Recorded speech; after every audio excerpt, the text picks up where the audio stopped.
Halo semuanya, perkenalkan nama saya Safinatul Jannah dengan nomor BP 2413026 dari jurusan Teknologi Rekayasa Bioproses Energi Terbarukan. Di sini saya akan menjelaskan mata kuliah Dasar-Dasar Industri 4.0. Di sini saya akan menjelaskan materi tentang sistem integrasi vertikal dan horizontal di industri. Integrasi vertikal dan horizontal merupakan strategi bisnis yang dapat meningkatkan efisiensi dan profitabilitas. Presentasi ini akan mengulas konsep dasar, contoh kasus, dan keuntungan serta kerugian masing-masing. Definisi dan konsep dasar integrasi vertikal. Integrasi vertikal melibatkan penggabungan berbagai tahap produksi atau distribusi dalam satu perusahaan. Contohnya, perusahaan manufaktur mengambil alih proses pengadaan bahan baku atau distribusi produk. Jenis integrasi.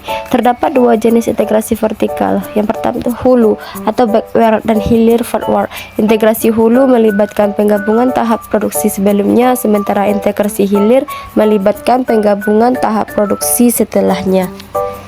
Definisi dan konsep dasar integrasi horizontal. Pengertian: integrasi horizontal melibatkan penggabungan perusahaan-perusahaan pada tingkat yang sama dalam rantai nilai. Misalnya, dua perusahaan manufaktur yang memproduksi produk serupa bergabung menjadi satu.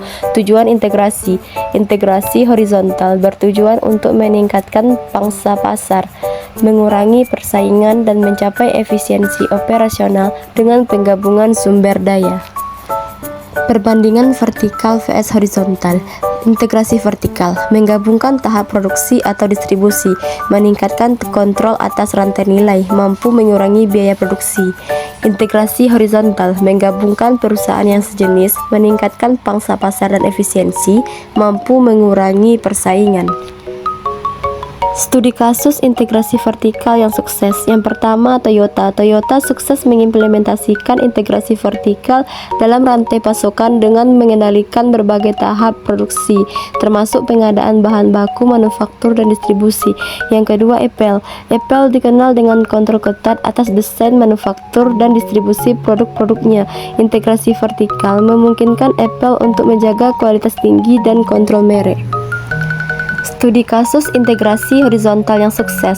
Walmart. Walmart telah mengakuisisi banyak perusahaan retail yang sejenis, termasuk Sam's Club dan Asda. Integrasi ini memungkinkan Walmart untuk memperluas jangkauan dan pangsa pasarnya. ExxonMobil. ExxonMobil merupakan hasil dari penggabungan beberapa perusahaan minyak yang besar. Integrasi ini memberikan ExxonMobil kendali atas sumber daya minyak dan kapasitas produksi yang signifikan. Keuntungan dan kerugian masing-masing strategi. Integrasi vertikal, kontrol atas rantai nilai, efisiensi produksi, keamanan pasokan, pengurangan biaya. Integrasi vertikal, kekurangannya yaitu biaya tinggi, kompleksitas manajemen, risiko kegagalan, kurang fleksibilitas.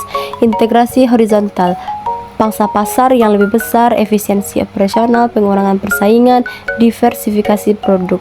Integrasi horizontal, peningkatan risiko monopoli, persaingan yang ketat, masalah integrasi, dan kompleksitas hukum. Kesimpulan: memilih strategi yang tepat.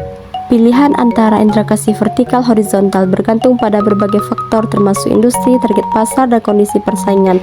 Memahami keuntungan dan kerugian masing-masing strategi sangat penting untuk memilih pendekatan yang sangat paling tepat.